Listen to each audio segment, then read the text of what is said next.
Hey, how is everybody doing? Welcome back to the channel. As you guys see by the title, we got our first game preview of the season.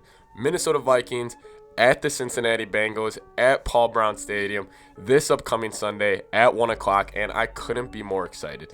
I'm going to be at the game, and honestly, after watching the Tampa Bay Buccaneers, Dallas Cowboys season opener yesterday, seeing the packed stadium, all the fans, I mean, this is everything we asked for as NFL fans, but we're going to get into the game preview right now. Predictions, what to look out for, certain matchups, X factors, who's going to take advantage of who and when and where, the whole nine. Let's get into it right now. So the first thing I think needs to be addressed when you're talking about the Minnesota Vikings and the Cincinnati Bengals is the offenses and defensive lines. I think this is going to be this is where the game will be decided, in my opinion, and I think this is kind of where both their seasons will be decided for many reasons. They both struggled on both sides of the football. The Vikings and Bengals, their offensive lines and defensive lines really struggled last season. Mainly, the Vikings was mainly more because of injuries and opt-outs, and the Bengals were just pretty much for the lack of talent on both sides of the football. However, let's start with the Bengals. They did bring in Trey Hendrickson, 91 from the Saints. He was the guy that wears the long sleeves, the crazy white guy with the high motor. I really like him. I wanted the Vikings to actually bring him in. So I thought that was a really good kind of signing by the Bengals, kind of bolster that defense a little more. But if you're looking at the Bengals offensive line, yes, they addressed it. They did. They bring in Riley Reef. They brought in a couple of their interior guys. However, I don't think they did enough. I think if they really wanted to show their attention to the offensive line, it would have been drafting Penei Sewell or Rashad Slater. That's personally what I think they would do. And that's what I think the storyline of the game on Monday will be, is the Cincinnati Bengals should have drafted Penei Sewell or Rashad Slater. And this is going to get to my next point, which is the Vikings defensive line. If you look at, and this drives me crazy with the media and everything. Whenever I hear anybody talk about the Minnesota Vikings, they always say, like, oh, yeah, well, their defensive line was so bad last year. The Vikings defense has no chance to be good again. They were bottom in the league in everything last year. Yes, and they're also adding in a Danielle Hunter, a top 5 edge in the league, a Michael Pierce, a Dalvin Tomlinson, a DJ Wonnum, bringing back Everson Griffin, bringing back Eric Kendricks, who was injured for the second half of the year, and bringing back Anthony Barr, who missed the whole season. Just that front seven, you're adding back 4 Pro Bowlers.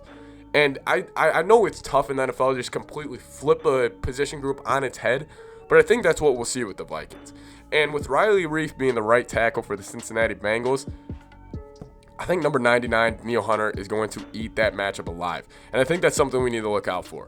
However, when we're looking at the Bengals D-line going against the Vikings O-line, I think they could actually cause some havoc for the Vikings.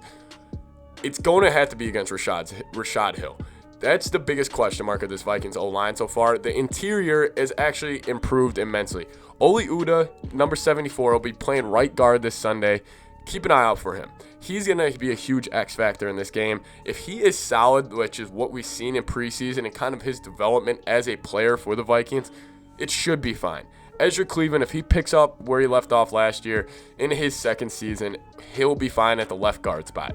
Bradbury with guards, listen, the center position is all about who you have around you, in my opinion, and a lot of other people's opinions. So when you have 2 solid guards, the center position gets so much easier. It really comes down to our left tackle, Rashad Hill. I think the Bengals are going to get creative to try to get a one-on-one with Hendrickson or one of their other young edge guys to go one-on-one versus Rashad Hill. They know what Brian O'Neill is about at the right tackle position. They know that. They know if their advantage, it's going to be with the blind side of Kirk Cousins, because obviously Kirk is not the most mobile guy. So I think one of the huge X factors that both teams need to look out for is whose D-line causes more havoc for each other's offensive line. That's going to be a huge factor in this game. Or if we're looking at the skill positions, this is when I think the Vikings have the huge advantage when it comes to the safeties, and it comes to the corners, and it comes to the wide receivers, and it comes to the overall personnel. Dalvin Cook is going to dominate this Sunday. I really expect him to put his head down, and he will get the ball probably 25 times, rush for about $145 and around a touchdown or 2. Depending on how serious the Bengals are going to try to take away the run. But then again, if they do that, he is going to have Eli Apple, or listen, if Eli Apple guards Thielen, then he'll have that no-name guy that a bunch of Bengals fans keep commenting me about, but he'll get cooked too. So it would either be Dalvin Cook up the middle all game long and then setting up the bootleg, setting up the play action for guys like Jefferson and Thielen. I don't think the Vikings are going to go a lot of straight drop back passes just because losing Irv Smith, I think that's where they really wanted the straight drop back passing game to come from, was with the Irv Smith personnel, is because he is such a matchup nightmare on top of Adam Thielen and Justin Jefferson. But I also think the Vikings have the advantage when it comes to the wide receiver 3 position. I think KJ Osborne could be setting himself up to be the leading receiver for the Vikings this weekend. I think with the Bengals, they have a very strong safety in Bates. He could be a game wrecker in the sense that he could just double down on him or Jefferson or Thielen. So I think if KJ is going to have the third corner or possibly a linebacker on him, he's going to have to win his routes. He's going to have to be the guy that steps up. When it comes to secondaries, I have more faith in the Vikings secondaries with Brashad Breeland, Patrick Peterson, Mackenzie Alexander, Chris Boyd, Cameron Dantzler than I do with the 2 corners that the Bengals kind of have going on. That Trey Waynes injury really, I think, hurt them because it got rid of a lot of their depth in a position they're not really deep at. And then they have the stud safety in the back, which I mentioned. He will have a big game, especially when taking away Tyler Conklin, I think. But I don't think he is good enough to go match up or go make it hard enough for Jefferson to not get the football. So then we got to talk about the main 2 guys in this game, Kirk Cousins and Joe Burrow. Joe Burrow, we'll start with him.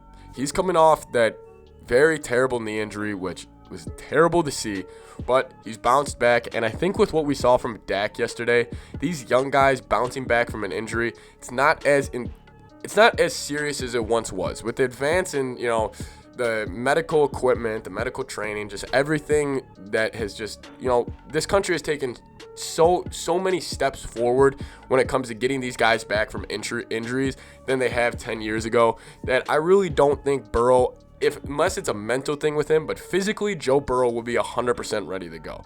So then it comes down to if his offensive line is allowing the Vikings D-line to get in his face, could lead to him checking the ball down a lot. Because Burrow, he threw the ball a ton last season. And I think he's incredibly more comfortable in 5 wide than he is with a running back or going like a 21 personnel with a tight end. I think he likes just spreading out and him being able to see everything.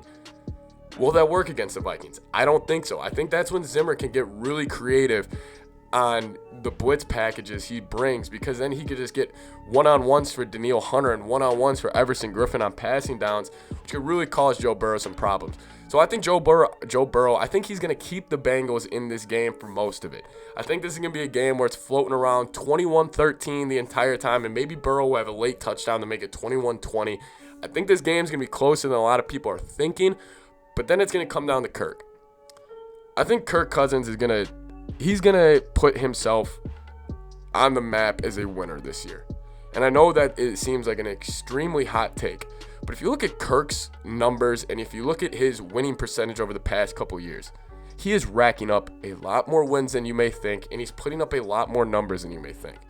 Just so everybody's aware, threw for over 4,000 yards last season. He was 6th in touchdown passes with 35, and he only had 13 interceptions, and about 7 of them came before the bye. I'm not saying Kirk Cousins is Patrick Mahomes, Josh Allen, Aaron Rodgers.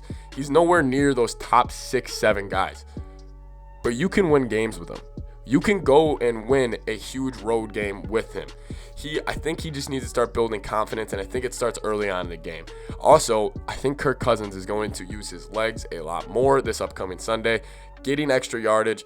I think the final score, it's going to be Minnesota Vikings 31, Cincinnati Bengals 23. I think it's going to be a higher scoring affair. I just think the defenses will need a chance to catch up with the offense.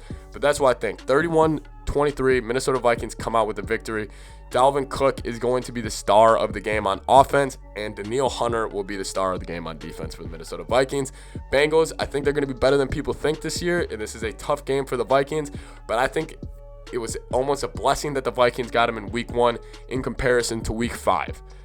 Thank you guys so much for watching. Let me know what you guys think down below. Skol Vikes.